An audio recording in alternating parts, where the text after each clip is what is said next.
welcome to Whispers of Ink.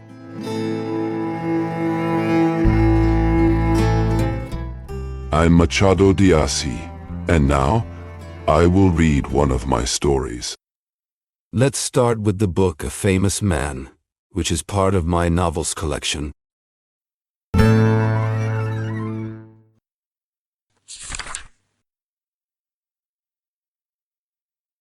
Chapter 1. Sinhazina Mota's eyes lit up. Ah. So you're Pestana? She asked, her voice full of surprise and admiration. Then, realizing how casual she sounded, she quickly added, "Excuse my tone, but is it really you?" Pestana, clearly uncomfortable, gave a short nod. He had just left the piano, wiping sweat from his forehead with a handkerchief. He was heading toward the window when the young woman stopped him. It wasn't a ball, just a small, cozy gathering. Only about 20 guests had come to celebrate the widow Camargo's birthday on November 5th, 1875. They had dined together in her home on Rua do Ariel. The widow was a cheerful soul, even at 60. She loved laughter and good company. That night, no one could have guessed it would be her last celebration. She passed away early in 1876. She had great energy. Right after dinner, she organized some dancing and asked Pestana to play a quadrille. She didn't even finish the request before he politely bowed and returned to the piano. They danced the quadrille, rested for maybe 10 minutes, and then the widow hurried back to Pestana. "Would you do me a special favor?" she asked. "Of course, my lady. Please play your polka, don't mess with me, master." Pestana made a slight face, but quickly hid his reaction. Without a word, he walked back to the piano, clearly not thrilled. The moment the first notes filled the room, the mood changed. Joy spread through the guests. Men rushed to ask women to dance, and the couples began dancing the polka, swaying and stepping in rhythm. It was the most popular dance at the time. The polka had come out only 20 days earlier, yet it was already known in every corner of the city. It was becoming so popular that people began humming and whistling it at night. Earlier that evening, Sinhazina had seen Pestana at the dinner table, and later at the piano. He wore a dark gray tailcoat, had long black curly hair, careful eyes, and a clean-shaven chin. But she had no idea this was the famous Pestana, the composer.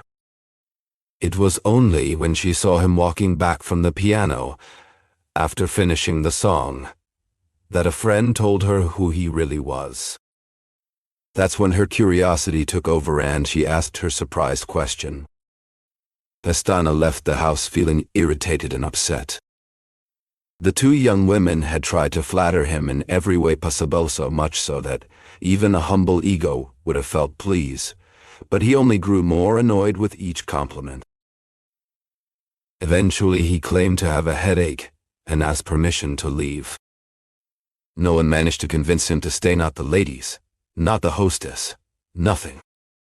They offered homemade remedies, a place to rest, but he refused everything. He insisted on leaving, and he did. Once outside, he walked quickly down the street, worried they might call him back. Only after turning the corner onto Rua Formosa did he slow his pace. But right there, he was met by the cheerful polka music of the day, played energetically on a clarinet from a modest house just a few meters away on the right. A party was clearly underway. Pestana paused for a moment and thought about turning around. But instead, he decided to keep going. He sped up his steps, crossed the street, and continued walking on the opposite side from the party. The music faded behind him as he moved farther away, and soon he reached Rua do Atarado, where he lived. Close to home, he saw two men approaching. One of them passed very close to Pestana and began whistling the same polka tune loudly and with spirit. The second man joined in perfectly, and together they marched off, making noise and laughing. Meanwhile, the composer himself, furious and embarrassed, hurried into his house. Inside, he finally breathed easier. It was an old house, with an old staircase, and an elderly black servant who looked after him. The man came to ask if Pestana wanted supper. "I don't want anything," Pestana snapped. "Make me some coffee and go to bed." He took off his clothes, put on a nightgown, and went into the back room. When the servant lit the gas lamp, Pestana smiled. Inwardly, he greeted about 10 portraits hanging on the walls. Only one was painted in oil, that of a priest who had raised him, taught him Latin and music, and, according to idle gossip, was actually Pestana's real father.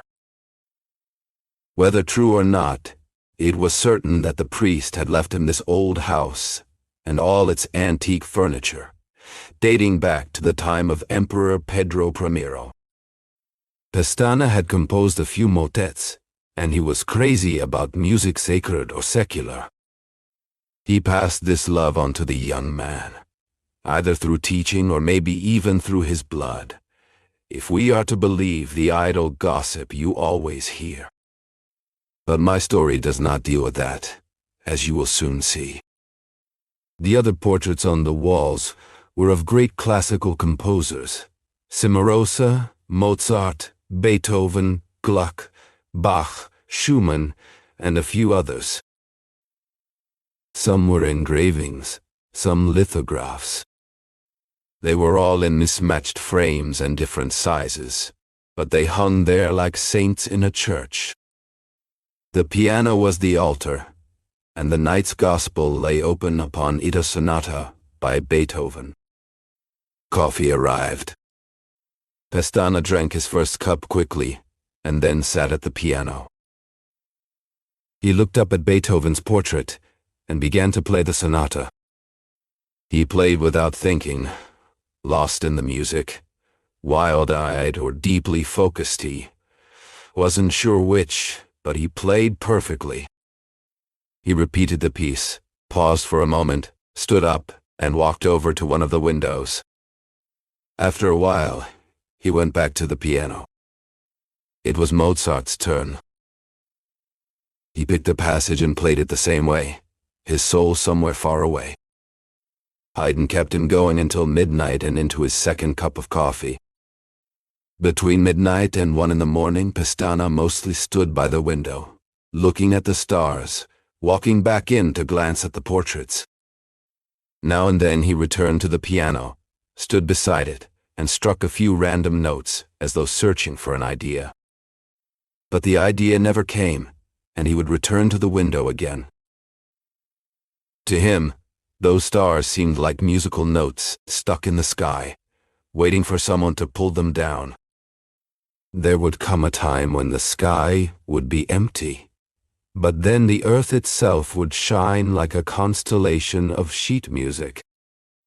Not once did any image, dream, or thought bring to mind Sinhazi Namota, who, at that very hour, was falling asleep thinking of him, the famous composer of so many beloved polkas. Maybe the idea of marriage had stolen a few moments of her sleep. What could she be thinking? She was 20, he was 30. Not a bad match at all. The young woman was dozing off to the sound of a polka, one she knew by heart. But the author of this tale wasn't paying attention to the music or the girl. His mind was deep in the works of the old masters, questioning the sky and the silence of night, begging inspiration from angels or, if needed, even from the devil. Why couldn't he write just one of those immortal pages? Sometimes, From the depths of his mind, a spark of an idea seemed to rise like the first light of dawn. Head rushed to the piano, trying to catch it all, to turn it into music. But it was useless. The idea would vanish. Other times, He'd sit at the piano and let his fingers wander across the keys, hoping that some melody would come out like flowers blooming, like they did for Mozart. But no, nothing came. Inspiration stayed away, and imagination slept. If a clear and beautiful idea ever did appear, it turned out to be just a memory of someone else's tune, replayed by his own mind, as if it were new. Then, frustrated, he'd stand up and swear he'd quit music forever, that he'd go plant coffee or pull a cart instead. But within 10 minutes, there he was again, eyes fixed on Mozart's portrait, trying to imitate him at the piano. 2 hours passed. Then 3. 4. After that, he went to bed, tired, discouraged, and completely worn out. They had lessons to teach the next day. He barely slept and woke up at 7. He got dressed and had breakfast. "Master, will you need the cane or the parasol today?" asked the black servant, following his orders, because the master was often forgetful. "The cane. But it looks like it's going to rain today." "It's raining," Pestana repeated absent-mindedly. "Yes, sir. The sky's quite dark." Pestana stared at the servant, lost in thought. "Wait a minute," he said suddenly. He ran to the portrait room, opened the piano, sat down, and placed his hands firmly on the keyboard. He began to play something of his own, a real and sudden inspiration, a lively polka, the kind the newspapers would describe as bubbly. This time, there was no hesitation. His fingers danced across the keys, pulling out the notes, connecting them, making them sway. It was as if his muse had finally arrived, not only to inspire, but to dance along with him. Pestana forgot about his students, the black servant waiting for him with his cane and umbrella, even the solemn portraits hanging on the walls. He was alone, playing or writing without the useless effort from the day before. No frustration, no begging for inspiration from heaven, no staring into Mozart's eyes. No boredom at all. Life, charm, freshness, these flowed from his soul like an endless spring. In no time, the polka was done. He fixed a few small details when he came back to have dinner, but by then he was already humming it as he walked down the street. He loved it. In this new unpublished piece ran the blood of fatherhood and true calling. 2 days later, he took it to the publisher who had printed his other polkas. There were already about 30. The publisher thought it was beautiful. "This one will be a big hit," he said. Then they talked about the title. When Pestana wrote his first polka in 1871, he wanted a poetic name and chose Pingo de Sol Sun Drops, but the publisher shook his head. He told Pestana that titles should already carry the seeds of popularity, either by referring to something happening at the moment, or simply because of their catchy sound. He offered 2 suggestions: a lei de 28 de Setembro, the law of September 28th, or candongas, non fazem festa warts don't throw parties. "But what does candongas non fazem festa mean?" asked Pestana. "It doesn't mean anything," replied the publisher, "but it'll catch on fast." Back then, Pestana was still a young, unknown composer. He refused both titles and kept the polka to himself. But not long after, he wrote another one, and the itch to publish pushed him to print both pieces under whichever titles the publisher found most attractive or fitting. From then on, that became the rule. Now, when Pestana handed over the new polka and they moved on to choosing a title, the publisher quickly said he had one ready for the very first work Pestana would bring him again. It was a shocking, long, and catchy title. Senhora Dona, guarde o su balaio, madam, keep your basket safe. And for next time, he added with a grin, I've already got another one memorized. Pestana was still an unknown young man when he first composed a piece of music that became famous overnight. He didn't care for any special title composer, suited him just fine, but the truth was, his work had everything going for it. It was original, catchy, and easy to remember. People wanted to dance to it, and they did. Within a week, Pestana was known across the city. At first, he couldn't stop thinking about his creation. He hummed it to himself while walking down the street, paused outside houses just to hear someone play it on the piano, and got upset if they played it wrong. Theater orchestras quickly added it to their repertoire, and one night, he even heard someone whistling it from the shadows as they walked down Rua do Atarado. For a moment, he felt proud again. But this happiness didn't last long. Soon, like always, the ghosts of the great classical composers returned to haunt him: Bach, Beethoven, Mozart. Their silent portraits seemed to judge him, making him feel guilty for writing something so light and popular. Frustrated and tired, he turned away from the muse who had inspired him, the playful goddess with soft curves and graceful charm. Once more, he fell into self-loathing. He hated being asked for another polka like the one that made him famous. At the same time, he tried desperately to write something more serious, something elegant enough to sit between Bach and Schumann in a book of masterpieces. But no matter how hard he worked, nothing came out right. He dove deep into the world of classical music but never emerged changed or renewed. Night after night he sat at his desk, stubborn and hopeful, convinced that willpower alone could make him a true artist. He told himself that once he gave up on easy melodies, he'd find greatness. Let those polkas go to hell and make the devil dance, he muttered one early morning as he went to bed. But the polkas refused to stay in hell. They kept coming back, bursting into his home, appearing in his own music room. They arrived so fast and clear that all he had to do was write them down, publish them, enjoy them for a few days, grow tired of them, and then try once more to return to the old mastersonly, to find that inspiration had dried up completely. This cycle ruled his life before he got married and after he got married too. Marry who? Sinazina Mota asked her uncle, the clerk, when he told her the news. Has marrying a widow.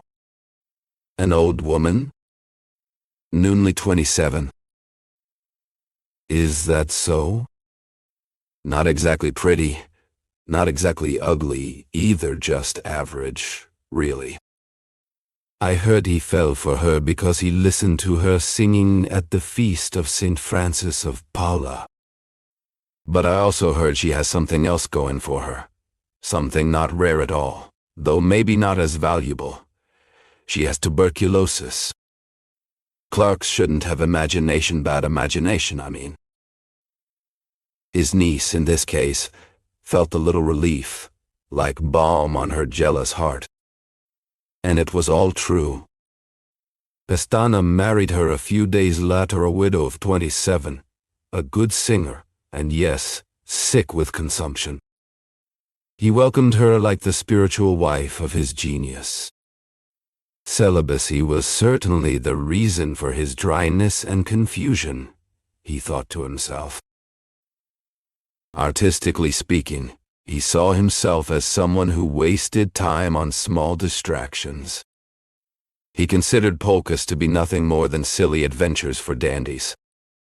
Now, though, he would finally create a family of serious, deep, inspired, and well-crafted works. That hope began to bloom in the very first moments of his love and blossomed with the early light of marriage. "Maria," whispered his soul, "give me what I could not find in the loneliness of nights or in the noise of days right away." To celebrate their union, he had the idea to write a nocturne. He would name it Ave Maria. Happiness seemed to bring him the first spark of inspiration.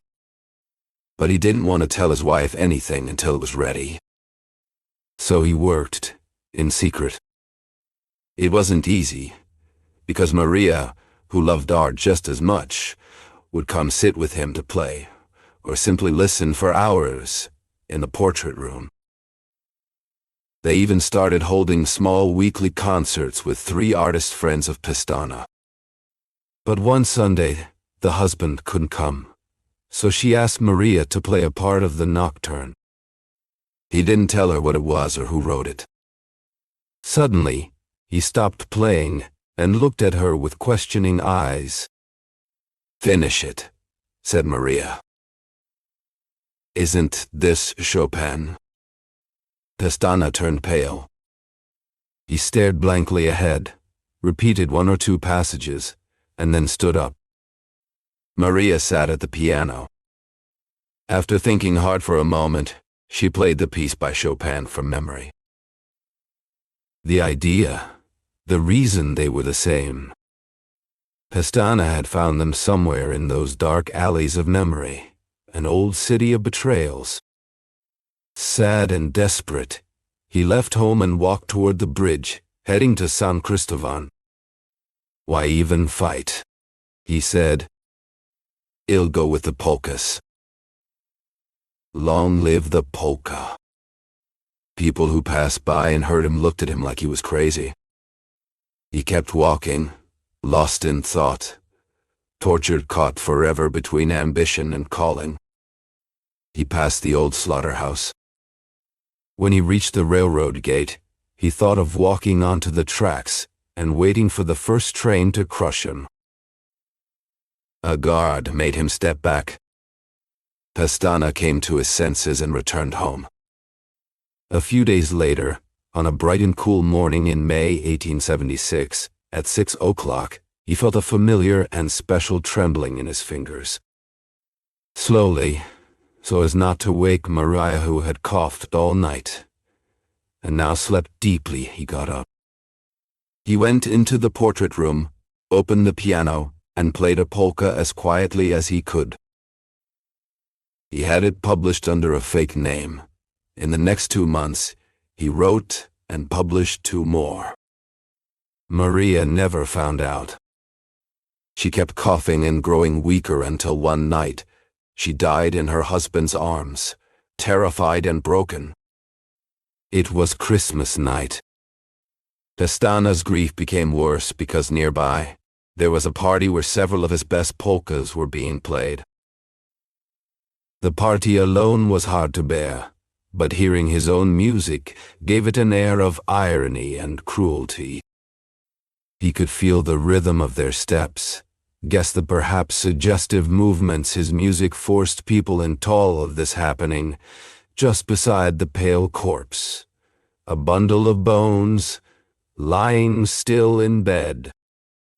All through that night, hours passed slowly or quickly, soaked in tears and sweat, mixed with cologne and disinfectant. Jumping without pause, as if dancing to the polka of a great and invisible Pestana. Pestana buried his wife, and all he could think about was leaving music behind. Before walking away completely, though, he wanted to write one last piece, a requiem, that he would have performed exactly 1 year after Maria's death. After that, he'd find another job. Maybe as a clerk, a mailman, or even a street vendor. anything to forget the cruel, silent art that had betrayed him. He started working on the Requiem. He poured everything into it: courage, patience, deep thought, even the strange twists of luck he used to chase, just like he once did while copying Mozart's style. He read and studied Mozart's Requiem carefully, trying to understand its soul. Weeks passed. Then months. At first, his progress was fast, but soon the work began to slow. Pestana had good days and bad days. Sometimes he felt his Requiem wasn't complete. It lacked the sacred feeling, the idea, the inspiration, the structure. Other times, his heart lifted and he worked with energy. 8 months. 9. 10. 11. Still, the Requiem wasn't finished. He tried harder. He forgot about lessons, forgot about friends. He rewrote parts again and again. But now, he was determined to finish it, no matter what. 15 days. 8. 5. The morning of the anniversary arrived, and Pestana was still writing. He went to a quiet, simple mass, just for himself. No one could say if the tears in his eyes came from the husband who mourned, or the composer who had lost his voice. Either way, one thing was certain: he never returned to the Requiem. What's the point? He asked himself. Another year passed. Early in 1878, his publisher showed up. "It's been 2 years," the publisher said. "No one's heard from you. Everyone's asking if you've lost your talent. What have you been doing?" "Nothing," Pestana replied. "I know the pain you've been through," the publisher continued. "But 2 years is long enough. I'm here to offer a contract. 20 polkas in 12 months. Same price as before, and a better share of the profits. And if things go well, we can renew after that." Pestana nodded. He didn't teach many lessons anymore. He had sold his house to pay off debts, and what little money he had left was slowly disappearing. He needed this. "I'll do it," he said. "But the first polka must come right away," the publisher explained.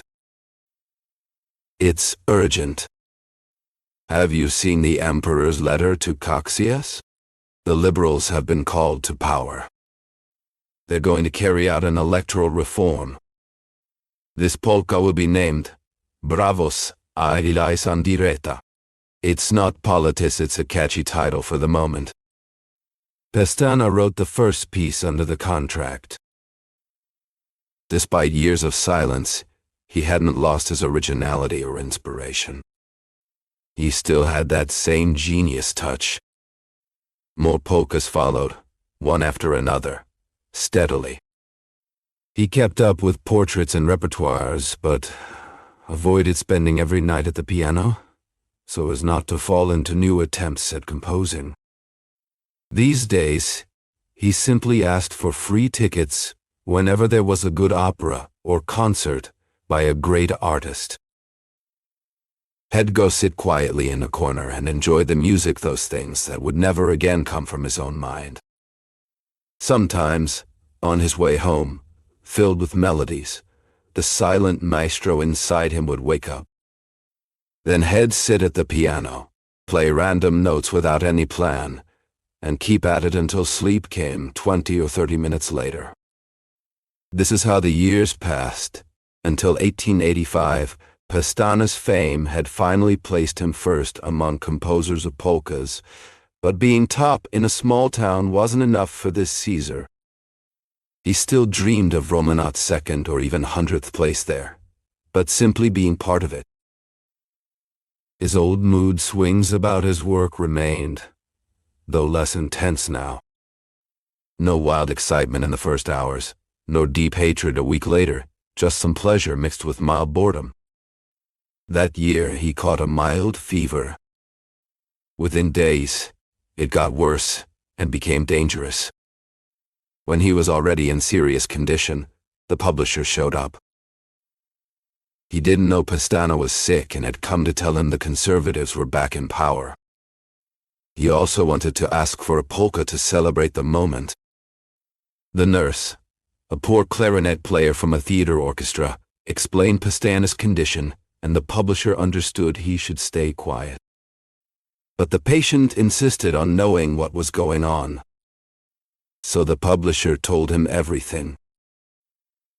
"But you'll write it only when you're fully recovered," he added.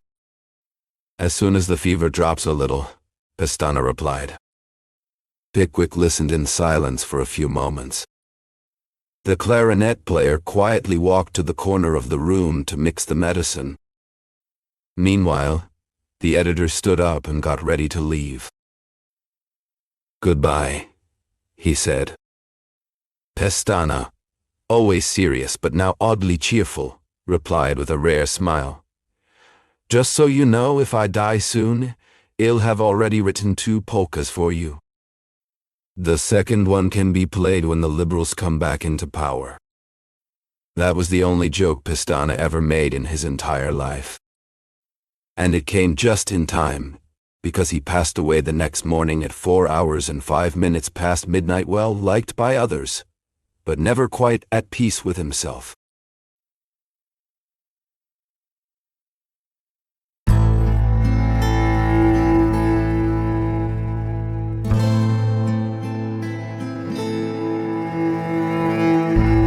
Thank you for listening so far. If you enjoyed this video, don't forget to like our channel and click the bell to be notified whenever a new book is read. Have you heard of Machado de Assis? Machado de Assis, born in Rio de Janeiro in 1839, is considered one of the greatest writers in Brazilian literature and a master of psychological realism. He was a novelist, poet, playwright, and short story writer whose works explore the complexities of human behavior with irony, subtlety, and deep introspection. Among his most famous novels are Dom Casmurro, which questions truth and memory, and the posthumous memoirs of Brás Cubas, a satirical narrative told by a deceased man. Machado's literature often reflects the contradictions of Brazilian society, addressing issues like race, class, power, and identity in a sophisticated yet accessible style. Despite being born into poverty and facing racial prejudice, Machado de Assis rose to become the president of the Brazilian Academy of Letters and a symbol of literary excellence. His sharp wit and profound observations about society and the human soul make his works timeless and universally relevant. Today, he is recognized not only as a Brazilian icon, but also as a world-class author whose legacy continues to influence generations of writers and thinkers. Machado de Assis shows us that literature can be both elegant and critical, intimate and universal, humorous and profound. His stories remain as powerful and thought-provoking today as they were more than a century ago. Machado is a treasure of world literature, and through his voice, we discover the infinite layers of the human experience.